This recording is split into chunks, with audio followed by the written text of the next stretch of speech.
Who's there? Are you men risen from the dead? If not, then speak. No, you cannot. For you are the wraiths of my dream, when I saw a multitude, my peers sent by God to take my disposition for his awesome judgment. But you're not my peers, none of you.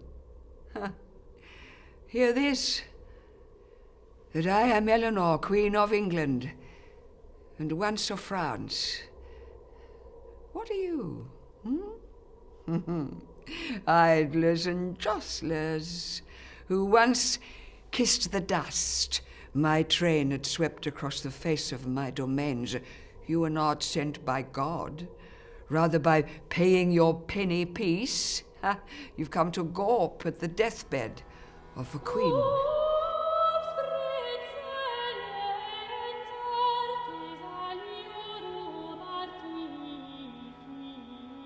My lords, need I remind you that the death of my father upon pilgrimage to the shrine of St. James of Compostela left me as heiress to Aquitaine and Poitou, the richest woman in Christendom, and when in a van of a gaggle of ambassadors, Louis Capet had his pavilions pitched across the shimmering Garonne, his Mesnais banners blown stiff by Atlantic breeze, as I watched with wondering eyes from Bordeaux's moated walls.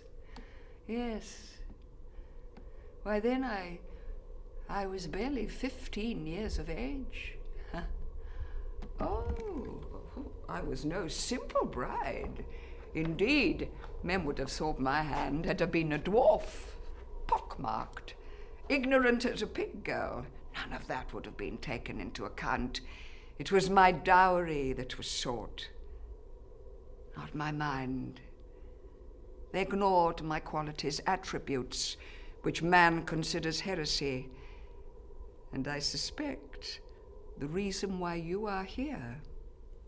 Upon my father's death, I, a woman, knew the traffic of my inheritance.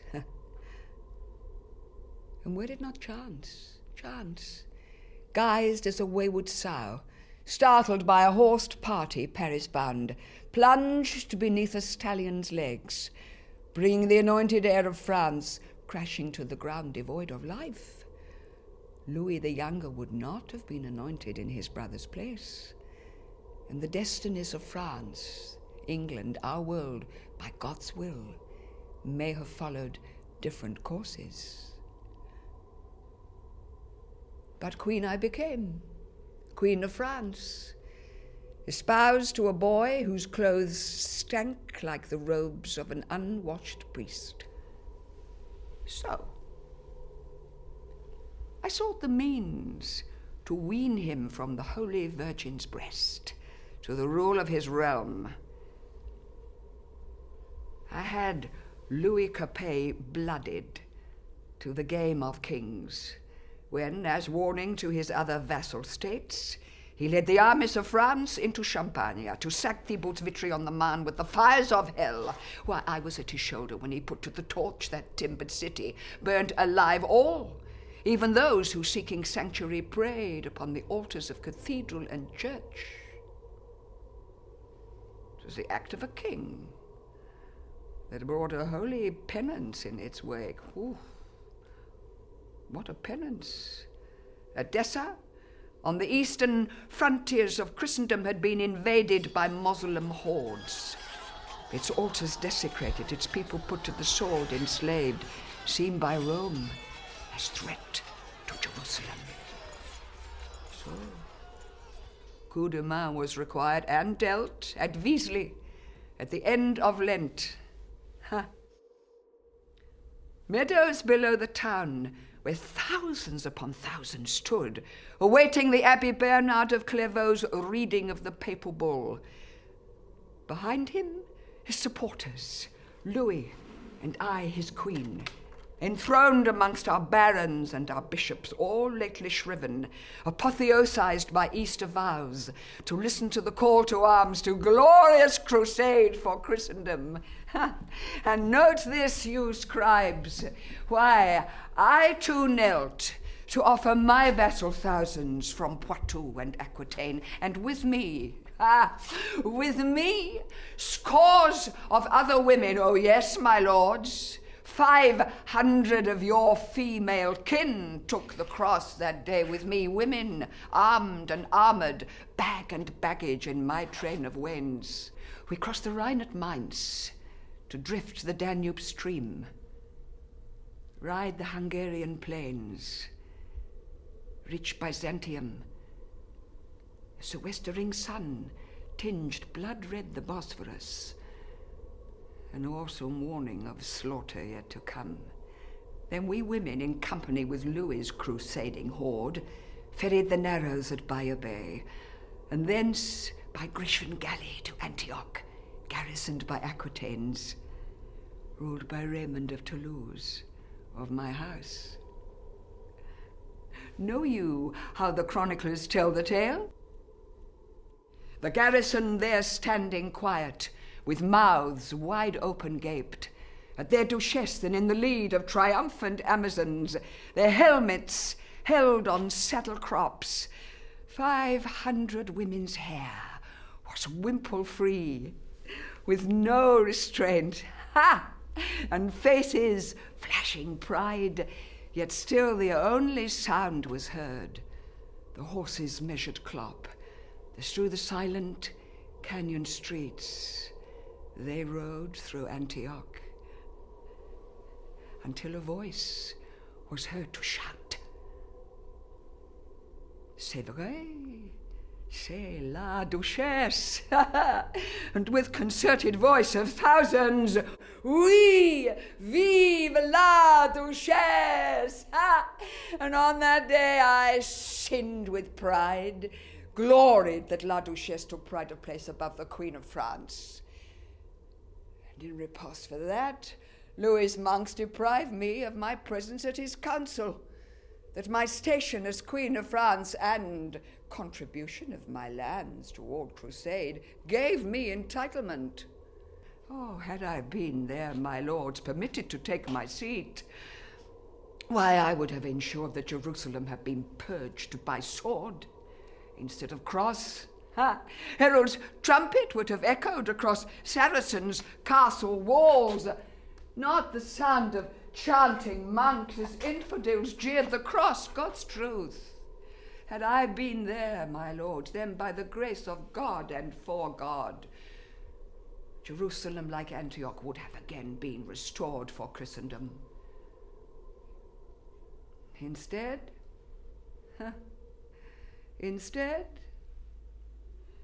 Crusaders died from fever, not by war, of starvation, not of wounds, died in their thousands, as the omens had revealed when water turned to blood flowed the Bosphorus Strait.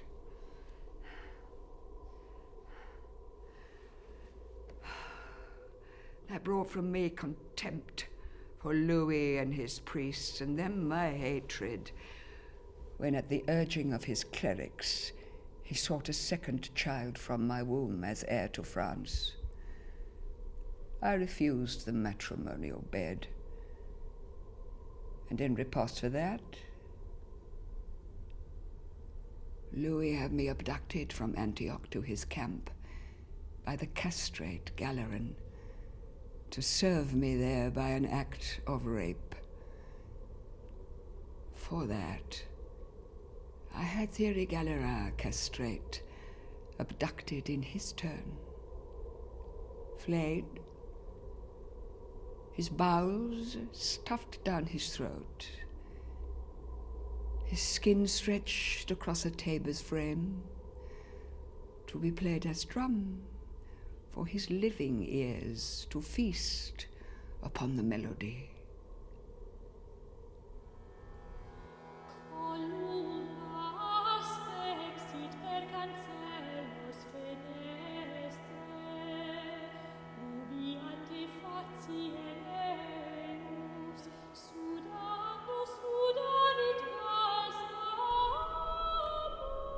Henry? Henry Plantagenet? Ah. Where are you, Henry? There? There he stands, my lords, escaped from his tomb here in Fontevrault's crypt, released from purgatory, a wraith.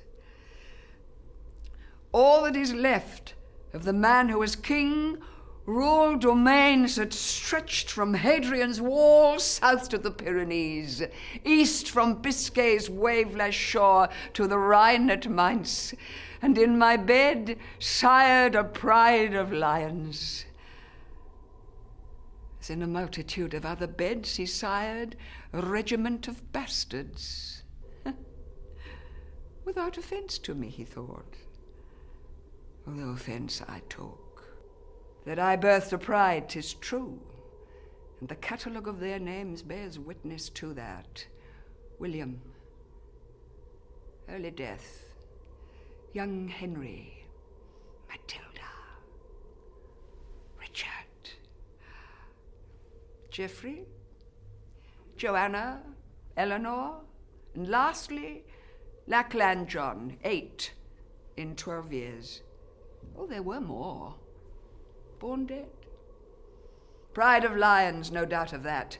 But giving me, the mother of the pride he maintained, little time for war. My lords, I was at his side when he used the sword. 'Twas Henry who commanded the routier in battle. Why, even whilst I was big with child, I was adjacent, stallion born astride. So how did that usurp the role of man? And when the summons came for Henry to succeed dead Stephen as England's king, I was there. On Barfleur-Hard, bag and baggage, our firstborn William, with me, Normans, Angevin, Flemish knights, purchased by my treasure, en route to claim a throne as England's king and queen. Was that heresy?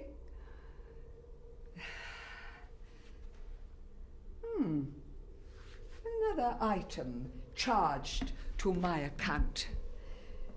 I was accused by Henry that after Woodstock and birthing John, that I had deserted England.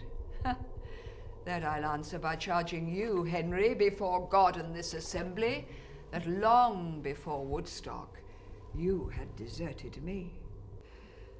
Oh, you remember Woodstock, my lord? Yes. 'Twas where you bedded your Welsh whore, Rosamond Clifford, and of that anon there will be more.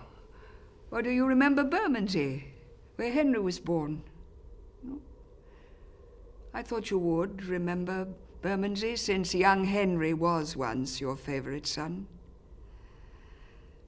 But like Bermondsey, you forgot those early years, as you forgot the inconvenient, be they events in time, or men, or your queen. But I forget nothing, my lords, for it was at the palace of Bermondsey, whilst Henry was in Brittany enlarging our realm at the expense of France, that I had watched for England.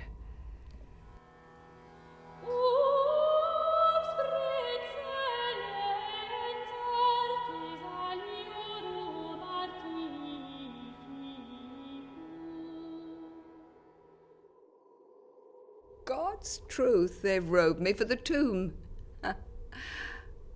Are they so anxious to bury me they cannot wait for me to die? I'm not dead yet. Not yet. Not like some. Henry, what mean you by wearing such blood-rusted garb? They buried you with counterfeits in place of orb and sceptre. You had, they said, a gold-embroidered fillet from a woman's wimple as your crown. But that's what I heard. Heard, too, that instead of ermine, you being cloaked by shroud. Which bells were chimed when you first reached Congress with your Rosamond Clifford? My lords, you would not be privy to that, and should become acquainted with the affair. Fair Rosamond, described to me as a woman of genial company and silent in her appreciation of his amours. And I was told, too, that Henry complained why he'd had sufficient children from my womb to occupy the thrones of Europe. Doubted he could raise another gallop, let alone a trot, to have planted yet again the Plantagenet seed within my womb. And in Anjou, my lords, the last of his seed about to bud, whilst Henry disported with his red-haired Celtic whore, Mistress Rosamond Clifford, and at my Woodstock. That Henry was a mistake. You lived to rue, for you should have avoided Woodstock like the plague, since news of the affair, whisper-born, enlarged en route, travelled down the pilgrim's trail to me in Angers, and nearing my time for birthing John and gaining that intelligence, I took horse for Buffalo Hard, ship for Portsmouth Strand, and litter-borne, descended upon Woodstock with the fury of a Turkish horde. Was Henry undone? I prescribed him thenceforth from my bed, as if from communion rail he be made excommunicant, sent Rosamond Clifford hence, provided with a marble coverlet, harder, I warrant, than any shared in Henry's bed. Ah, the truth is truly out. I had her smothered. Why? Why Rosamond Clifford, of 100 other women who'd shared Henry's bed? Because, my lords, it was done so publicly. And some of you said that was my mistake, since Henry was no Louis of gentle mien to accept the division of his realm. Determined to settle up the score, of me he wrote, and my intelligence obtained a copy. Eleanor deserted my realm when still my queen. At Poitiers, Eleanor gathered to her skirts her pride of lions as malcontents. Malcontents. My daughters and my sons, preferring their damn's tuition to the teachings of the devil. And here he lists my knights, my barons from Poitou and Aquitaine, who made their homage to me, not to Henry Plantagenet. It was the stuff indeed he wrote of which schism and rebellion are born. At Eleanor's court in Poitiers there lay the cradle of conspiracy, the source of all my miseries. Indeed, my lords, all that Henry Plantagenet had writ in this was no more but excuse for butchery. So, you put your coronation sword in gage, recruited a corps of Welsh mercenaries, stormed my castles between Tours and Poitiers, raised the walls, burned the ruins, uprooted orchards, destroyed vineyards, laid waste my lands. You filled your Norman dungeons with my vassal knights to hold against ransom for your future profit, putting out their eyes, maiming my people like animals, with tendons cut. And then you took me in flight, and you dungeoned me, and you held me dungeoned until you died.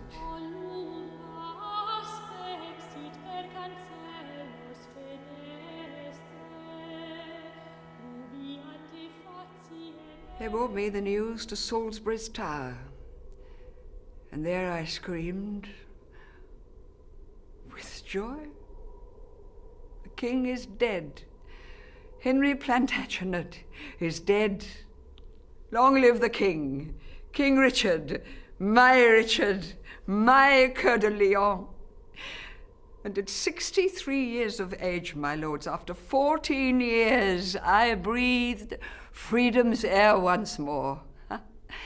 And Henry, I curse the day that you were born. Half of Europe bowed to you in life, yet in death you had no more than 6 bare feet of earth as your inheritance.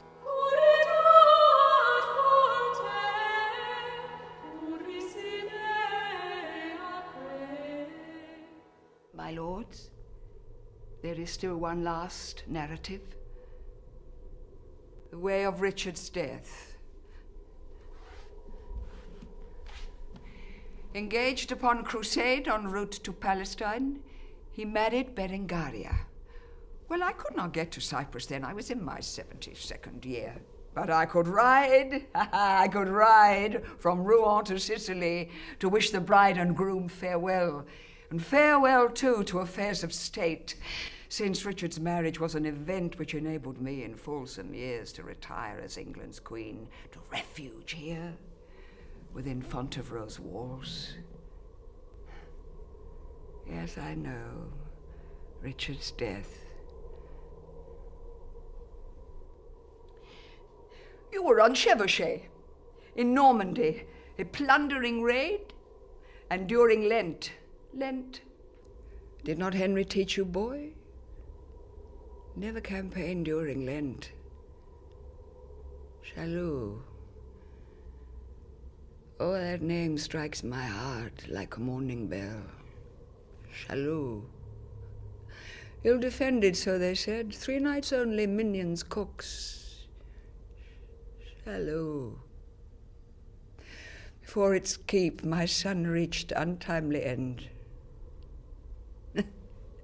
A boy, sheltering behind a cooking pot, plucked an English arrow from its embrasure walls, fitted the shaft to his bow, loosed with wild aim to reach the target's gold, my Richard, my Coeur de Lion. The barb stuck fast. The surgeon called, the knife employed to lay bare my son's flesh, my flesh and blood. Yet in cutting out the leaden barb, plant within his veins poison that brought Richard to untimely end. Macartier was there, his captain still. He sent me the news, here, to Fontevrault Abbey. More than 100 miles from Richard's hospice bed. And in my 78th year, I rode day and night to reach my son, the king. The youth in chains have been dragged before the king and repented not his deed. To which the king, at point of death, replied, "Go in peace, with absolution."